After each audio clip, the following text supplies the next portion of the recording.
I'm going to try to do a very professional intro. On this episode of Blink 155, we're talking about Apple Shampoo, one of the best songs on the best Blink 182 album. Yeah.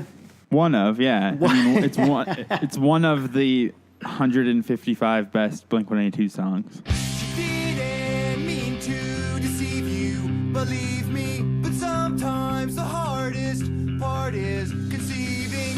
Got to make those early statements, get people riled up, so then they listen the whole time because they're mad at you. I feel like they are going to be mad. And like even just because in the last 20 minutes I've been poking around online about this song, and I feel like every song is going to have like a PhD's worth of research on the internet, and people are we're going to say something that's going to make people mad. I constantly mispronounce Tom's last name. I used to say like Tom DeLonge. That's very pretentious. Like he was a wealthy French aristocrat. And that's like pretty recent. So, this is we're obviously walking on thin ice with but like, honestly, the Reddit fans. I will say at this point, Blink-182 basically are wealthy French aristocrats. So they are. You're not way off. No, even like someone uploaded Apple Shampoo to YouTube, but used the artwork from the self-titled album, and this was like 10 years ago or something, and they've had to edit the description in all caps. It's like, yeah, fucktards, I know that it's the wrong album cover. I was aware of that. I just felt like it. On last week's episode, Dumpweed, when I was looking for a Dumpweed take, I certainly found the same thing where it was a recording of Dumpweed, but with, I think, the artwork for Take Off Your Pants and Jacket. And right away, people were like, you fucking miserable maggot. You deserve to die. I know. And this person's like, I just wanted people to be able to listen to Dumpweed on YouTube.com. Well, have some fucking respect, though. Use the right art, at least. It's true. Obviously, all these people do deserve to die. Yeah, I think so. 100%. I mean, I'm not saying that the other side is overreacting at all. No, we're actually talking about these good vigilantes of Blink-182 YouTube. So Apple Shampoo is certainly one of the standouts on Dude Ranch, if not the greatest song in the entire 155 song canon. Josiah, you picked this song as like the second song you wanted to talk about. What made you go with Apple Shampoo? Like, I was looking at the list and I was feeling very overwhelmed, and I just kind of picked this one because Dumpweed is like a Tom song, and then my first thought was like, well, obviously we need a Mark song. But then I was kind of like, there was other ones I was sort of flirting with, like more like esoteric choices. But I was like, this is too early in the podcast to get really weird about it. Like, we should just stick with the tried and true classic. And then it worked out kind of in my favor because I didn't even know this, but Apple Shampoo was actually the first single from Dude Ranch.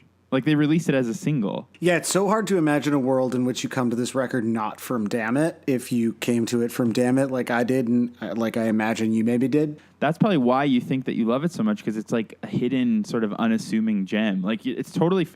Then I also always associate this album with Pathetic, because it's like so iconic how it starts it off. But then, yeah, like Apple Shampoo is just like hidden in there, and it's so sick. Yeah, I associate this album with emo as well, because it was the first time I heard that word, and it tragically informed an entire era of my most embarrassing adolescent years. So that's bad. I mean, also, I will say, like, whatever 90s label bigwig decided, like, had Damn It in his lap and was like, let's go with Apple Shampoo, a song that doesn't even literally have a chorus. Like, I was just listening to it right now. The song just is like an intro and then one part and then another part and then it gets faster, but like nothing repeats. There's no chorus. Like, it's a terrible first single. It's truly insane to have, I guess, landed this band, because the record before was not on Cargo, right? Well, here's that. People are going to be calling for our... I'm going to edit that out, and no one's going to know. No, I'm not joking. As you said that, a loud thunder erupted outside. Is that what that was? You're like, the last one wasn't on Cargo, was it? And it was on Cargo, so I'm insanely I actually wrong. don't know. I don't know. Like, I feel afraid for my life already. There was some sort of whole thing where, like, I don't know. I wrote this thing for Exclaim about Blink last year, and I at one point knew all the minutia of who was on Cargo when. But Dude Ranch was like the first. I think Cheshire Cat might have been like already recorded, and then Cargo like got on board later and did it. But then for Dude Ranch, like, you know, it was like the first. Like, Dude Ranch is, like, the first, like, major label release, I think. Yeah, this is the major label debut. So this was jointly released by Cargo and MCA. Yeah. So MCA sees Cheshire Cat, is like, ooh, this band could do things. Gets this record with Damn It on it. And then is like, yo, Apple Shampoo is the smash. Like, definitely a time when masculinity was even more like closely guarded. Let's release a song named after like Garnier or whatever. This was proto Garnier punk before transplants like fully made the leap. Yeah, I wonder if this is the song that made Travis Barker think like Shampoo is like punk. Yeah, he heard this, was like, I gotta join this band because they fuck with the punkest thing of all, Shampoo. And then he and Tim Armstrong are hanging out one night, and Tim's like, "Oh, if you think you like Shampoo, well, small Shampoo, man." That was good, right? Exactly. Thanks. Yeah, I appreciate that. Well, I didn't want to get into it so early. I was gonna, warm up a little bit, but are you also gonna do a Tim Armstrong impression? No, okay. I'm gonna confess something about myself, which is that I've spent probably the last, I would say, 10 years, if not 20 years of my life, never shampooing my hair at all. Like, I've just, like, never I didn't What wash do you wash my hair your hair with? Like, nothing. Like, I just do natural oils. Hair? No, no soap at all. Like, in the last 10 years, I would say I until recently, had only washed my hair, like, probably 6 times in the last 10 years. And so what was it about? If I got, if I got, like, beer in it a lot or something, maybe. But I always found, like, whenever I washed my hair, it would get all, like, feathery and gross and look too 80s. And then I didn't want to be, like, a guy who used, like, product. So I just never washed. I like, literally never washed my hair.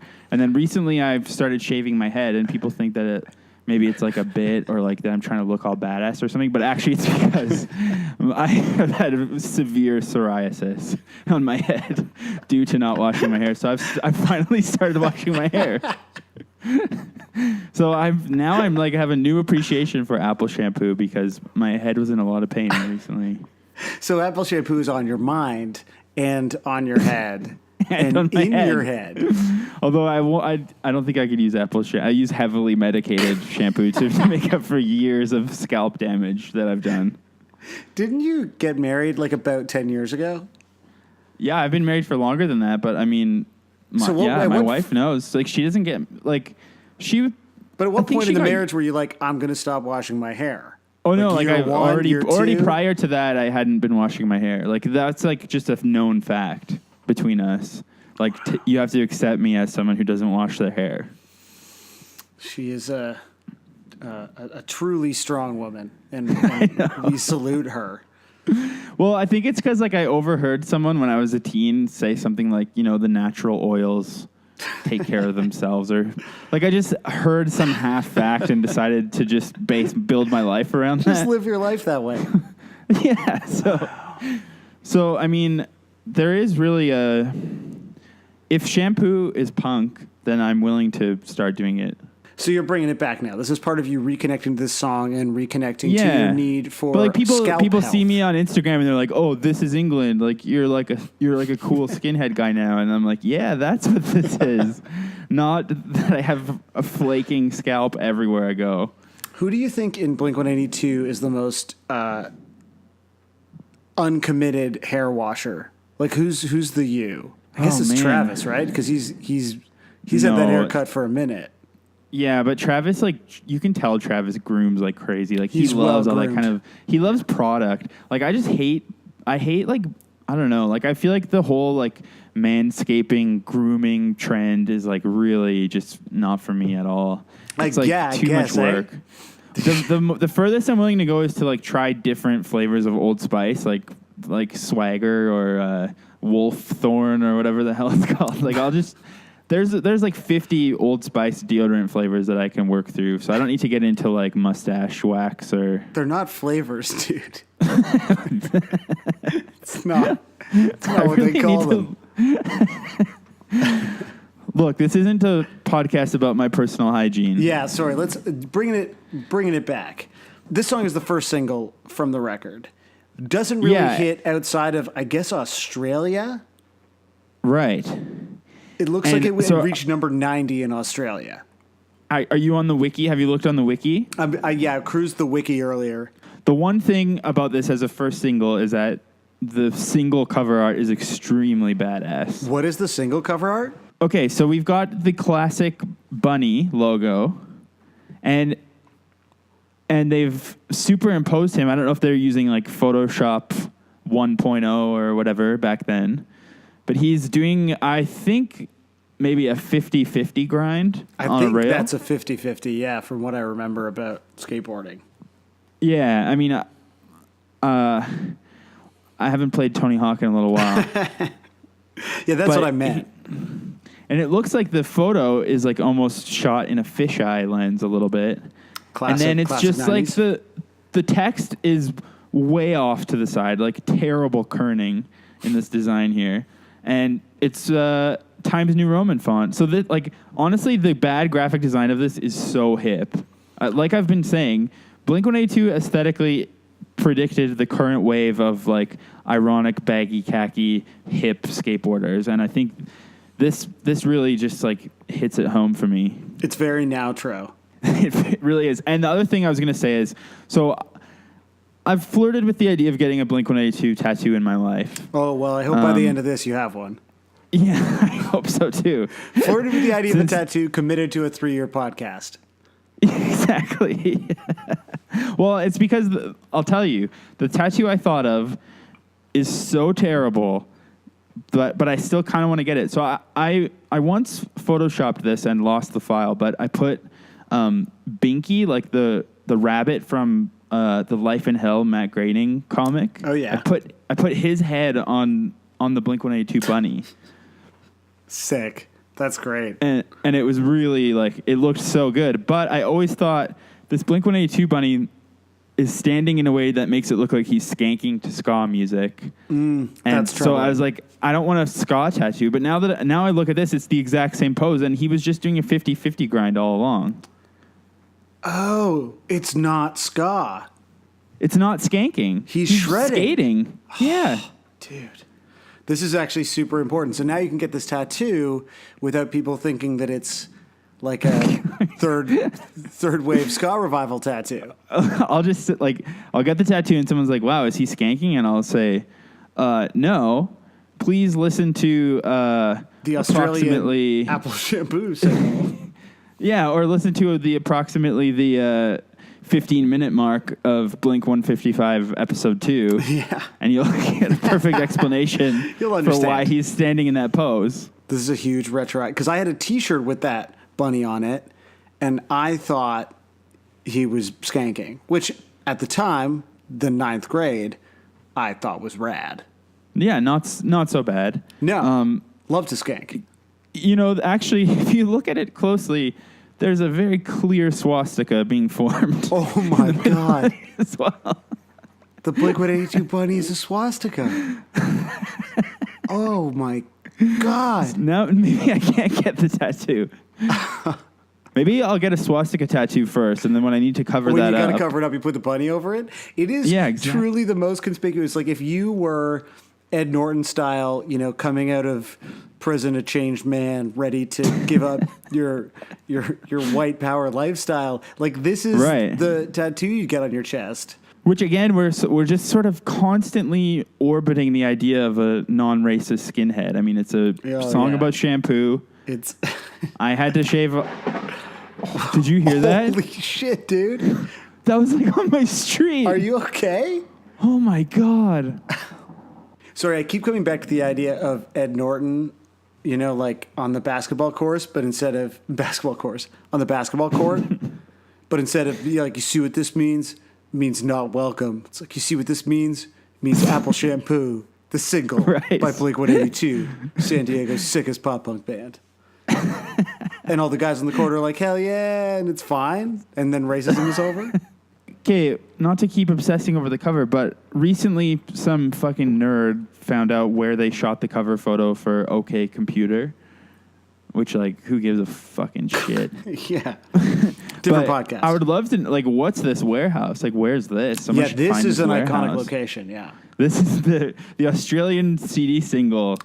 This is a piece of rock and roll history. And I also wish that it was high res enough that we could see what stickers are on his skateboard, because it's probably so sick. Oh, they're probably so sick. 1997? Come on. The last thing I want to say about the CD, Please. the CD single. Yes. This is the last thing you have to say about the Actually, Australian CD single. There's two more things. Yep.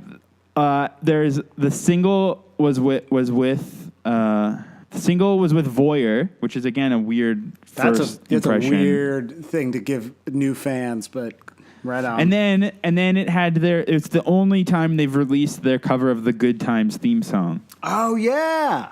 And I was like, oh, well, obviously we'll talk about that today because that's not on the master list of songs. But and then I looked, and unfortunately it is. So we're going to have to dedicate a full episode to that.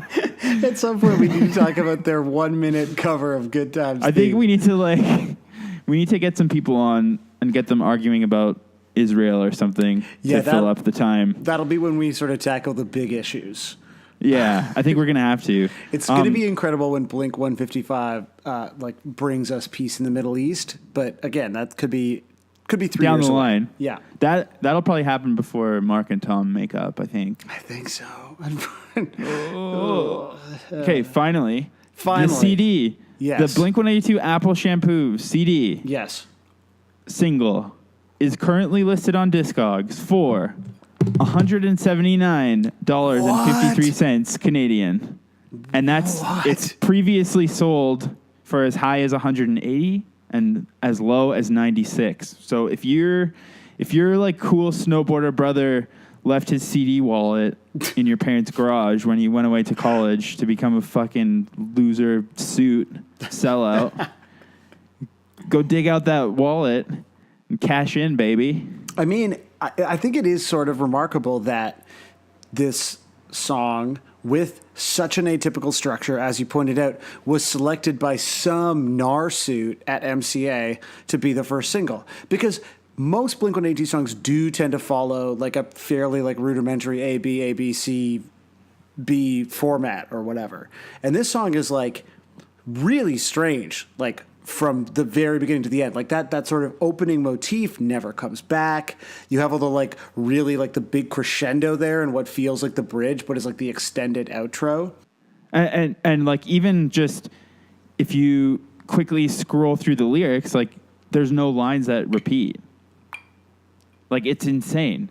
What are people supposed to do with this? I mean, like cools like us.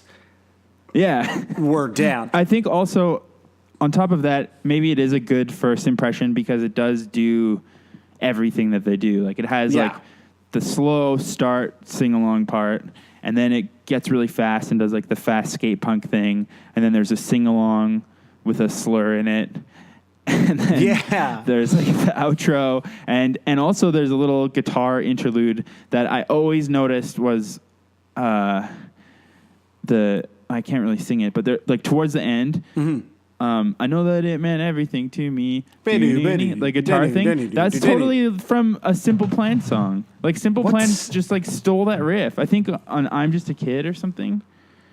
I'm gonna find it, but find it. We'll drop it in because like I can't think of how "I'm Just a Kid" goes outside of "I'm just a kid and life is a nightmare," which is holy fucking shit, man. It's good. It's listen. It's the same. I woke up, it was 7. I waited till 11 to figure. It's like totally like. So can you find that section of the original version?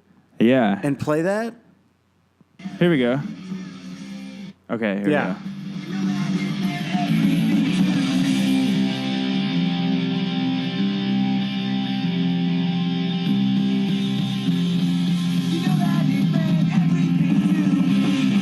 So obviously Simple Plan improved on Apple Shampoo when they wrote their anthem I'm Just a Kid as like 45-year-old men. Oh, God.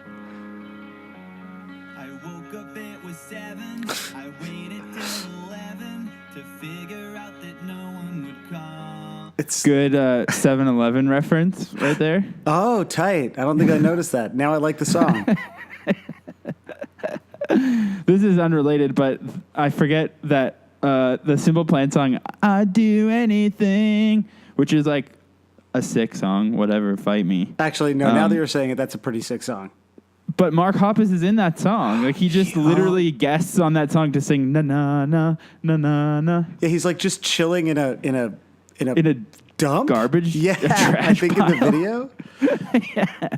I wonder if he knows. Where Simple Plan finds their songs. Oh, yo, you're gonna make a good living doing the like punk comedy circuit of Pooza Fest and then nothing. It's so depressing. You mean the hard times, I guess. So you touched on the slur a little earlier, which we need to address.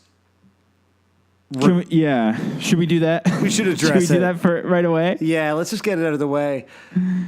No, this is kind of the same thing that happened when we had to talk about I need a girl that I can train in dumpweed. I think that one was a bit easier to talk about. Yeah. Because this slur has really, this has been a tough one for me. I like, it's one that I've said for so long in my life. Oh, yeah. And that like, it's been so hard to get rid of, but like, it's also easily one of the worst things you can say. I mean, like, of all the marginalized groups who should not be being made fun of, it's insane. Yeah, it's really up there. But I don't know. So of course we're dancing around the line in which he cleverly rhymes. Is that a rhyme? Yeah, I don't know. She's so important and I'm so retarded. But like there's that really beautiful harmony on top of it, which I that's find arguably a curious addition. That's kind of the climax of the song too. Yeah. But like the song gets so serious. Like if you look at like, okay, so follow the song lyrically and you know, it isn't like a goofy sophomoric Blink song. Like the strike of a match, the candles burning at both ends. She knows too much and I'm too fucked up. And even sort of like there's the bit before that that's like actually I think an amazing pop punk lyric, which is the bit about the walk-on part and the background shot of the movie I'm not in. And then you get to she's so important and I'm so retarded. Right. But imagining him being at whatever age he was back then, probably still in his late 40s or whatever. Yeah, forever. No, he must have been, I think he was like probably mid-20s or something. Yeah, who knows, man. And I'm not going to look it up. There's no way to find out. There's just no way to know. I have no clue how to access that information. So we'll just move on. We don't have 30 Wikipedia tabs open right now. I think that imagining a guy at that age and the way he acted back then, I would be almost shocked if, despite everything you just said, he probably started the song with the "She's so important, I'm so retarded" line and built around it. Built this really serious relationship song around. He's like, oh, I guess I got to put all this other shit in there. I'll just take some just whatever. I'll steal my sister's journal. Yeah. Yeah, the rest of this is cribbed. I mean, I think it's easy to look back on this through the rose-colored social justice warrior glasses that we now wear and say that it's a bad word that you don't want to sing in a song. But it's also the 90s and they're a skate punk band and pretending that isn't just the language that everyone used at that time. Absolutely. Is sort of it's just funny listening to it now because again, the whole song is really effectively poetic without being overly emotional, in my opinion. Right. It's got some interesting metaphor and some good wordplay in it. Again, for a skate punk song from 1997, and then you just have that line and it just jumps out because it's palm muted and there's the harmony over top of it. It's a lot. And I will say, when I was a little kid listening to it, because I was also an idiot little kid, this was the line that stood out to me. And kind of in a way, that it's like, I mean, yeah, obviously today we would never want someone to write a song with this, and they still do. I mean, not that it's current, but Black Eyed Peas have used the R slur quite a bit. Yes. Let's Get It Started in here, I believe you're referring to. Yes. I think a reference to Fergie's incontinence. But I think it's like perfectly self-deprecating in a 90s sort of way. Like it's very, like what I like about this song is you're right, it's very poetic and like kind of sincere and charming, but it's also like if like Weird Al wrote a song like that, like a boy trapped in the body of a man, like that totally just makes me think of just like perfect 90, like in the 90s, people were so much better at being self-deprecating, I feel like. That's like a very 90s sort of slacker mentality that I really miss. Yeah, that's fair. Maybe we're all just, I don't even know. I have no idea what the contemporary metaphor is there. Everyone has too much self-esteem now. Yeah, it's true. We got to tear people down a peg. No, that was actually another thing I wanted to bring up is that one of my best friends, Ryan Dick, he played in a band called Beelines for a long time. And they sort of existed at a very precarious time in the history of wokeness because, I mean, they're not bad people, but one of their best song is called Social Retard. And it's about being awkward at parties. And it's sort of like, it came out at the perfect time where like, towards the end of their band being a band, like people were getting really bummed out about that song. We got to be careful though, because we're not going to get Mark Hoppus on the podcast talking like this. Which is the only reason it exists. Man up, Mark. Yeah, come be confronted by our wokeness. So all of these lyrics are about. I mean, that's the other thing. Like, it's really cool, and never happens when someone's just like, "Yeah, this song is about this," and like. Mark has said many, many times that Apple Shampoo is about Elise Rogers from Dance Hall Crashers. Like, he just, like, says that. The crazy thing is that I don't think I had heard of Dance Hall Crashers until Dude Ranch on Josie, where he talks about dating a girl who likes Dance Hall Crashers, which feels like very conflicted now.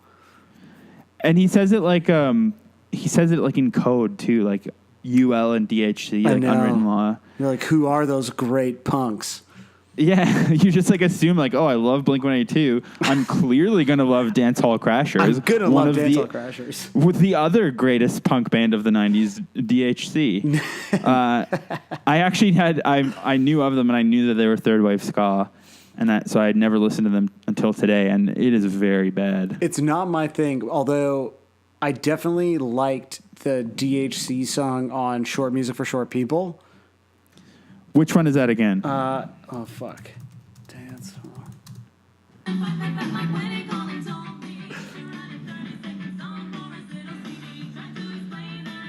I mean, I can't, I don't think I can do that right now. That's not. So did you fall down the same conspiracy hole that there is a Dance Hall Crashers track that is a response to Apple Shampoo? Yeah, and I think I was just listening to it, and I think it definitely is. Well, let's talk about how this is about her first. Okay, so I think Apple it Shampoo fits. is about Elise from DHC. Yeah, and it's sort of like all the misconnections that they could have had. She saw the mark, which is she saw the mark the arrow missed. I love that he makes a pun with his own first name. It's so good. It's actually even more narcissistic than the amazing Chantal Kreviatsik wordplay. I can't believe how much I love the rain, referring to her husband, Rain Maida, but also I assume the weather event of rain. So the song is basically about how they're in love, but they just can't make it work because they're on tour all the time. Yeah, the idea that Mark Hoppus was tired of punk rock clubs and playing in a punk rock band in 1997 is sort of heartbreaking. Because I know, that was another thing I wanted to mention. Like, that's a thing that obviously, I mean, I think that's really relatable because, like, for me, I feel like when I was like 14, I started going to shows. And when I was 15, I was like, damn, this is really getting tiresome. And now I'm in my 30s, and it's still the only thing I do. And, like, I hate it, but it's all I know how to do in life. Just wait till people are calling you dad on Twitter in 20 years, my man. Yeah. But I think that Mark always has kind of been like a little bit transparent, especially the use of the term punk rock. Like, I think he's always been pretty transparent about like being completely okay with just becoming a pop rock person. Yeah. Like by sort of constantly talking about punk rock like it's a separate concept. And just saying like he was tired of punk rock clubs in 1997, and like he's just clearly shot for the stars of like trying to be as big as possible. And just being okay with like playing arenas and not like, it's not like you know how like bands will, like how Green Day's like always playing Gilman now, and they're just always like trying to do things to like stay in touch with their roots. And I feel like Mark Hoppus is like, I don't give a fuck about that. Like, I like pop music. Who cares? Mark Hoppus does not seem to be constantly asserting his punkness. No, and even when I interviewed him last year for this Exclaim article, and I kind of asked him about like, you know, punk and that what punk means, and he didn't even care. Like, he just kind of, it wasn't even like he dismissed it or said that he didn't know if he was or not. Like, he kind of just didn't give a shit at all. Like, he just didn't care at all. So he wouldn't engage with your question about the meaning of punk. No, and I do like to ask that for people who have bought multiple mansions off the idea of punk, because it's interesting to hear what they have to say about it. But I just think he doesn't give a shit. Like, he just like wants to make pop music. I love that's him. Cool. I love him. Yeah. So that's good. So there is this theory that there's a Dancehall Crashers like response track to Apple Shampoo, which is called Nothing Left to Say, a song I had not heard until today. Right. Same. So there's that line in Apple Shampoo. Sorry, go ahead. It's the song. I was just going to say the song is absolutely dreadful. And I think Mark, I could barely after hearing this song, I'm like, Mark, you dodged a bullet, dude. So the idea is that, in particular, the last line of Apple Shampoo about you know that it meant everything to me is reflected in this Dancehall Crashers song, where she says, "Please believe me when I say that it meant everything to me too," which is just, it's all so brutal. Here, should we listen to that part? It's so like just saying it makes my fucking skin crawl. It's so awful.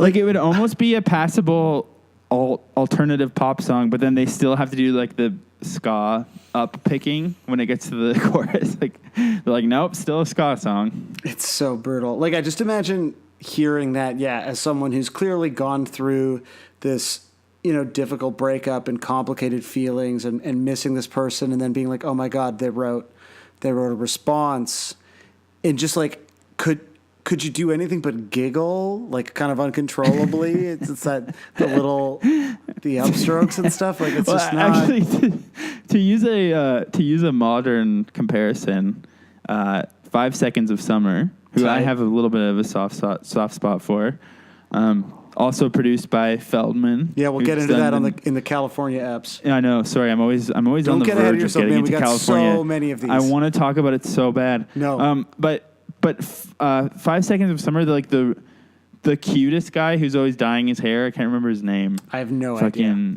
Oh, if only there was a way to look it up. No, there's no way, man. You'll never know.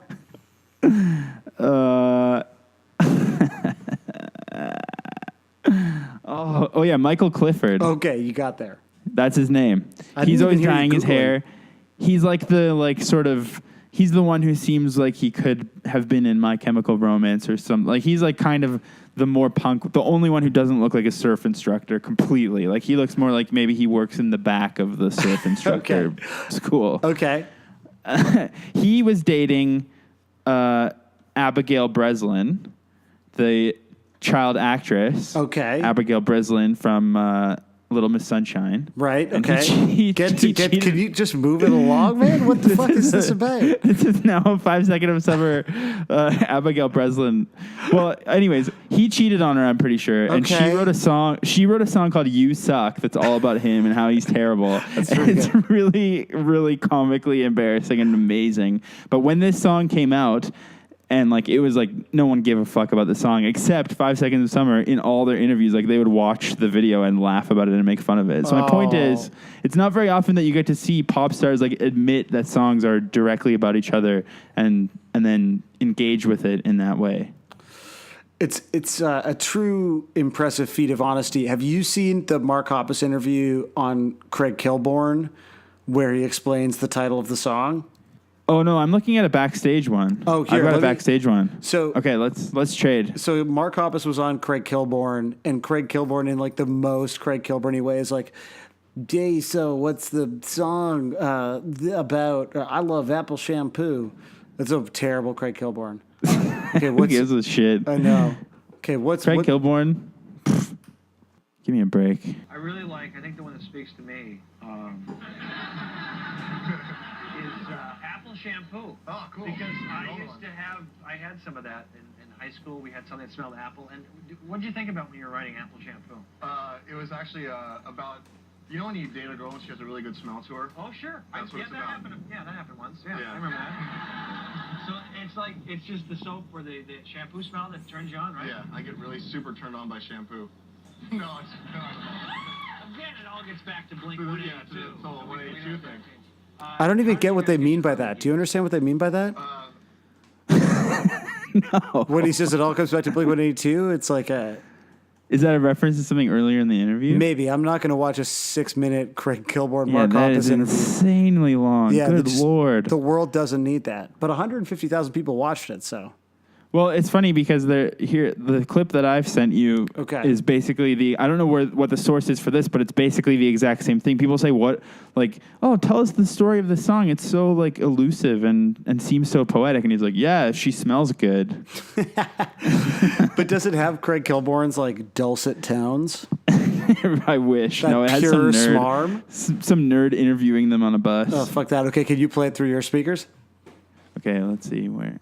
Craig Kilborn kind of has a bit of a Alan Cross vibe to him. Craig Kilborn does have a bit of but if Alan Cross was like self-consciously smarmy instead of just like a fucking turd. I don't know. I can't wait to get him on the pod. Oh, Alan Cross got some Blink pinions for sure. Yeah, Apple Shampoo is an excellent example of a song that you might not immediately make a connection for, but the girl that the song was written for used Apple Shampoo, and that's what I remember about her, is the way that her hair smelled so good and fresh. Like, oh, man, I just want to get up all in that ass.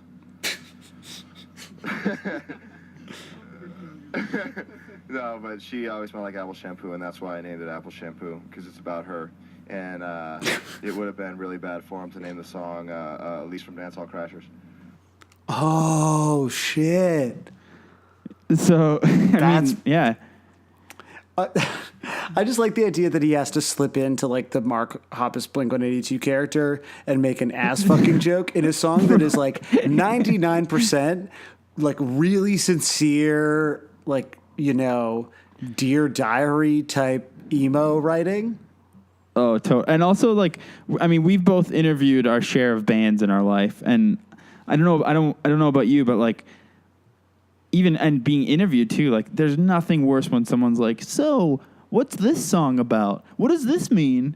It's like that's just like shuts it. Everyone gets so uncomfortable because they don't want to. If they've hidden a metaphor in a song, I don't think they really want to have to explain it to some dork. No one wants to talk to you or me, dorks, about their songs. That's for sure.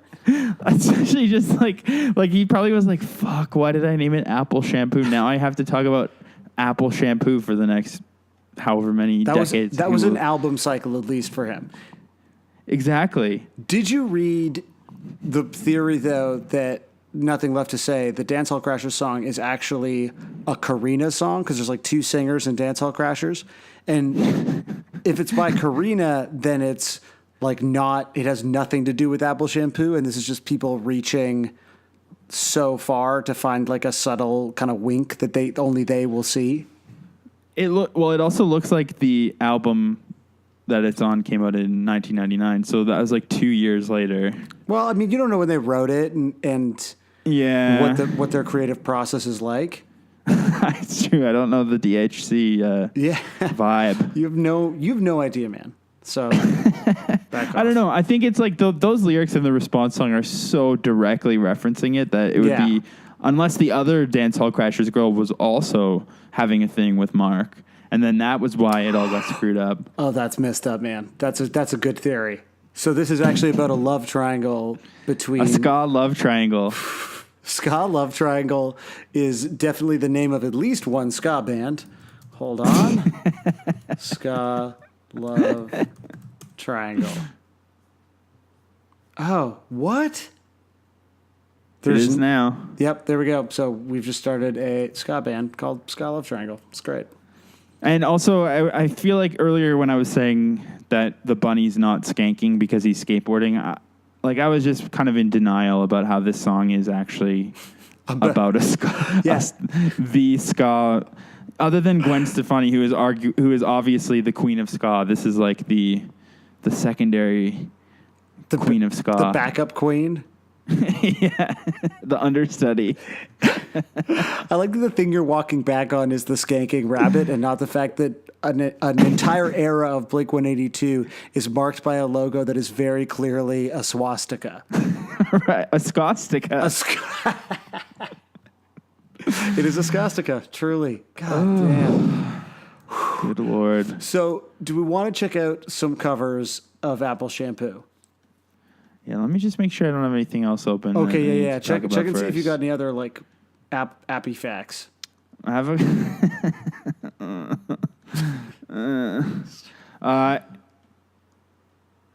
no, but I was gonna say this is one of those songs that like when you search it on YouTube and you find actual Blink-182 videos, it's the perfect shitty VHS rips of them playing in like 1999, and it like it's so cool. That's like the best. It's truly the dream of Blink-182, and like Mark is always doing like those huge unnecessary jumps. Like everyone is up so high as often as possible. Yeah, and yeah, like I know like you don't want us to like hurt Mark's feelings and have him never want to come on the show, but It's not a sponsored podcast. We need to be able to speak freely here. Like this is like it's about ethics in Blink-182 journalism. 100%. He like now he just kind of like he has like a dad pose while he plays. Like he's very just like bumming around on stage. Like him and I can't even remember his name right now. Matt Skiba? Matt Skiba, whose name is basically ska. Yeah. They both just stand there very awkwardly, but like in the 90s, like it was all about punk jumps, and that's what they need to bring back. That's why merch always had racing stripes on it back then, because they were always doing like sick punk jumps. It gave them the speed they needed to get up higher.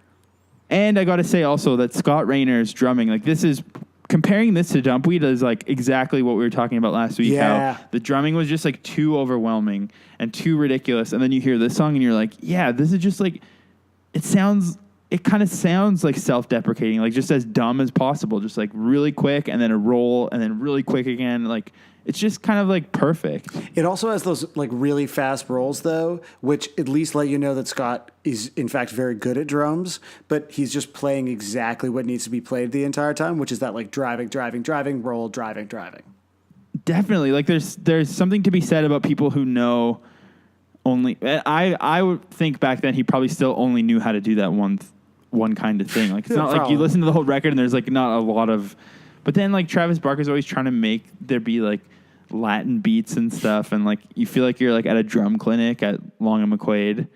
So the covers of this song tend towards the very sincere and emotive and acoustic primarily.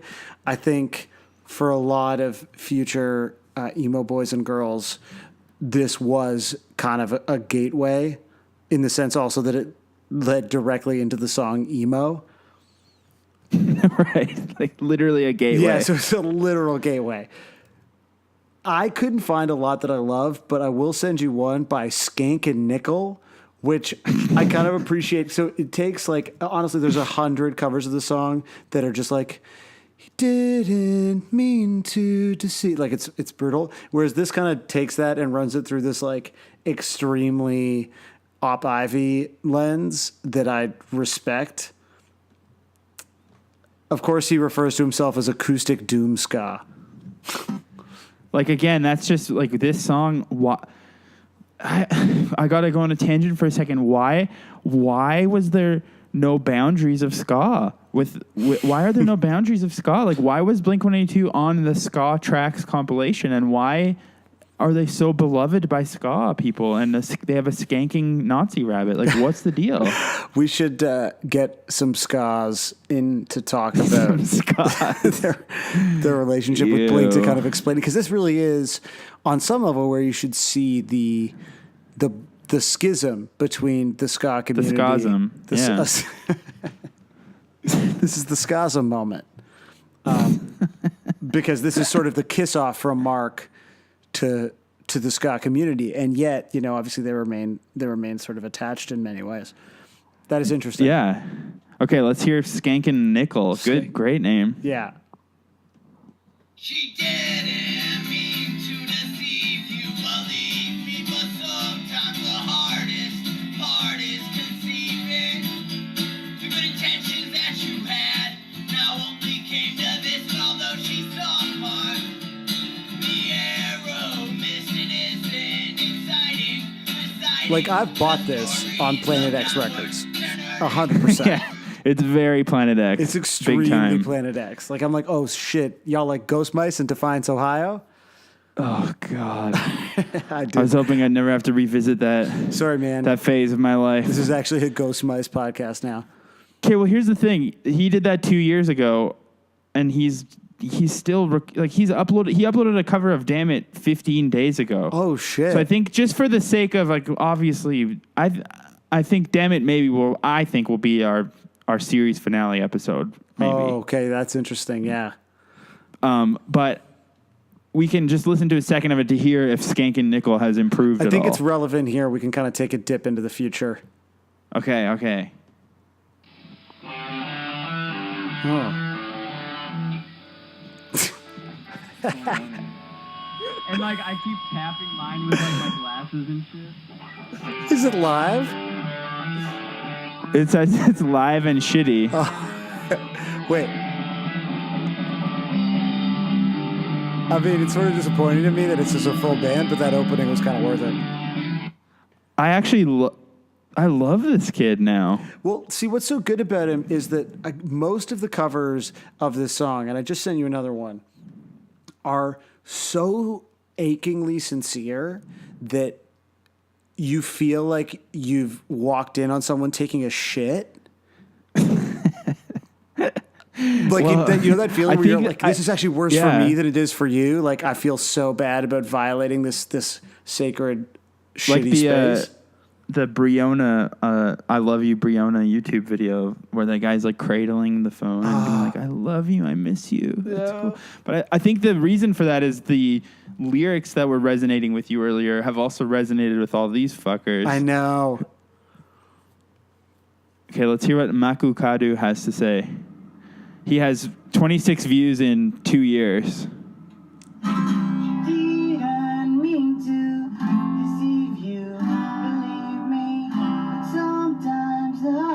And they're all like this. They're all like this.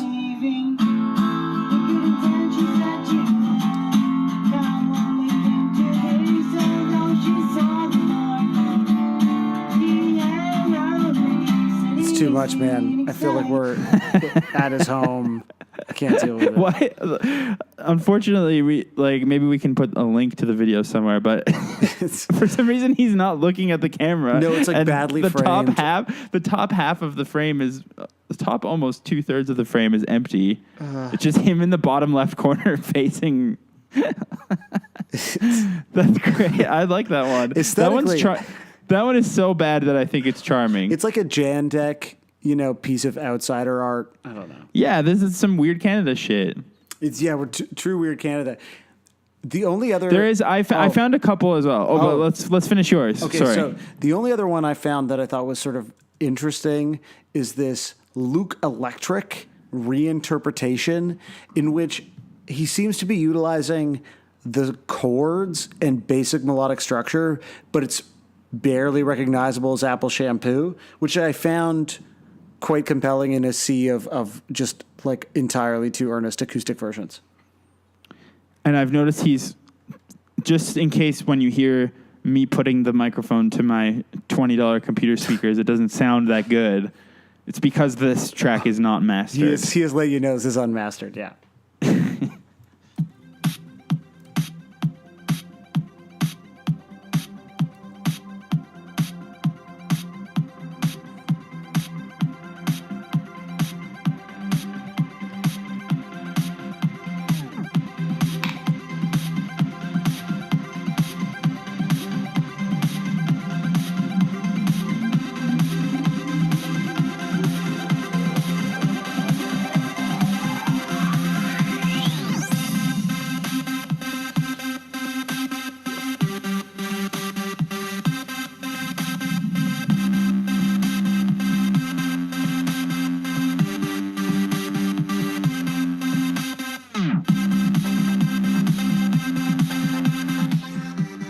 Is the whole thing instrumental? Yeah, the whole thing is instrumental.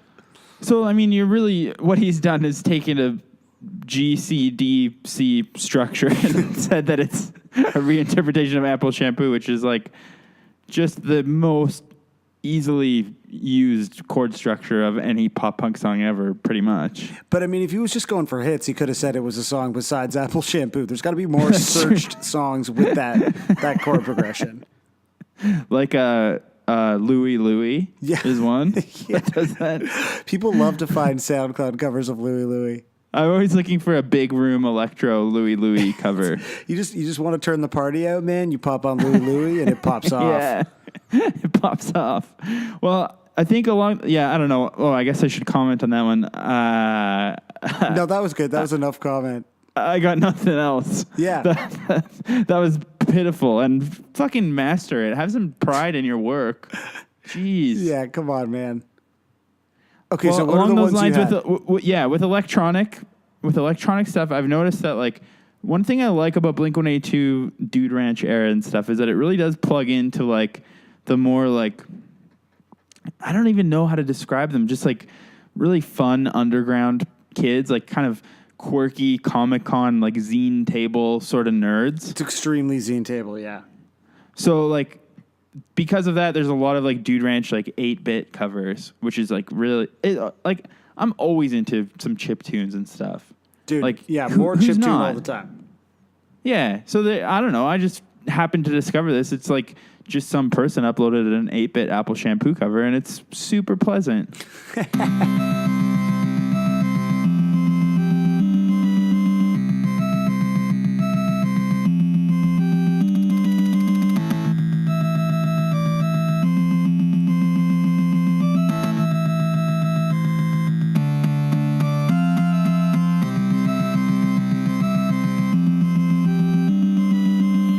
Like, I could listen to that for hours. Yeah, that's so perfect. There's so many of those for all these songs, and we are going to listen to every single one of them. Yeah, it never gets old. That's so good.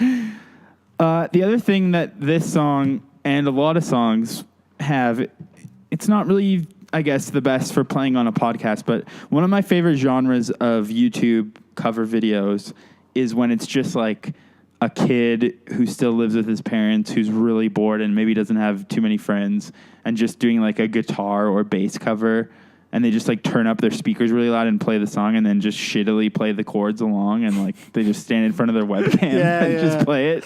There's like a million of those for this song, and I don't know why I can watch them all forever, especially when it's like a guy who's like way too old to be doing it. Yeah, where you're like, come on, guy. Like, is this a Mark Duplass movie about a guy who can't covers move on? Apple Shampoo in his parents' basement? Yeah, that would be a great Duplass brothers film.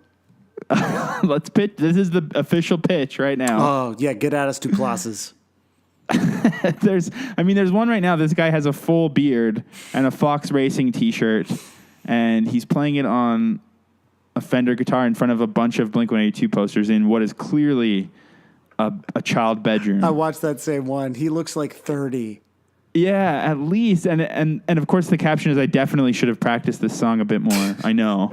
Like, why upload it then? Like, just do it again. You clearly don't have anywhere to be right now in your Fox race, unless he's actually a Fox racer. He's actually, he's wearing his own swag. And then finally, we're going to have to talk about this fucking guy at some point or another that popped up. So I think we should just do it. This actually showed up on the Who Sampled website, where you can see who sampled. It's all right there in the title. What is this? The website or? No, what's the dude we're going to have to talk about? I don't know what we're talking about. Yeah, that was my preamble. Oh, it's good preamble. Come on. Thank you. And then then thunder struck and the phone cut out for a second, and I was like, did I do too much preamble? I'm over it now. Okay, this guy's name, first of all, is Chad Neid. Neidt. Chad Neid. That's a sick name. Oh, that's fucking so annoying. And he looks kind of like Tom Green in the worst possible way. And he has this video that has 900,000 views, and it's every Blink-182 album in a minute. And it's a mashup. And it's a minute long, and he's just some fuck boy with an acoustic guitar. Like, he looks like he ruins every campfire he's ever been to. 1, 2, 3, 4. Think about you every now and then, and when I'm with you, there's nothing I wouldn't do. It's time to fix your. Maybe I'd impress her. You got to help me out. Well, I guess this is growing up. I didn't mean to deceive you. Yeah, my girlfriend takes me home when. Oh, God. Doesn't he deserve to be murdered? And if you could see his face while he's doing it too, it's so upsetting. I hated that. It's so Let's upsetting. never talk about that again. Should we do final thoughts? Yeah. Okay, so final thoughts on Apple Shampoo, Josiah Hughes. The floor is yours. I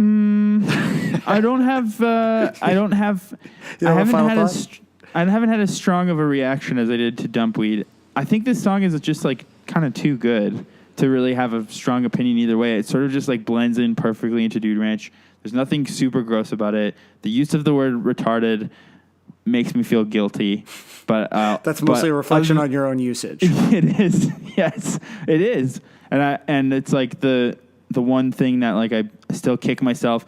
I've even found like reviews of Blink-182 that I wrote like 10 years ago where I used the word a lot because it is a word that was like synonymous with like dumb, self-deprecating pop punk culture. It's part of the culture, yeah.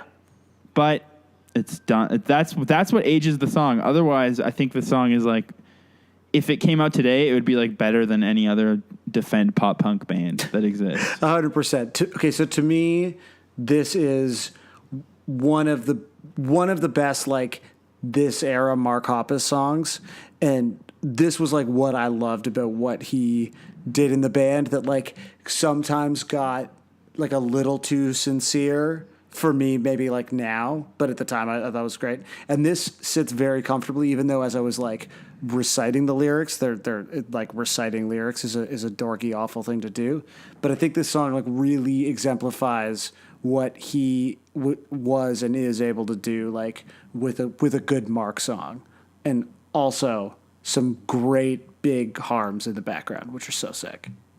It's really funny that this is like Dude Ranch era. The fear was that Mark was going to be too earnest. Like that's so funny to think about. Okay, so Apple Shampoo. She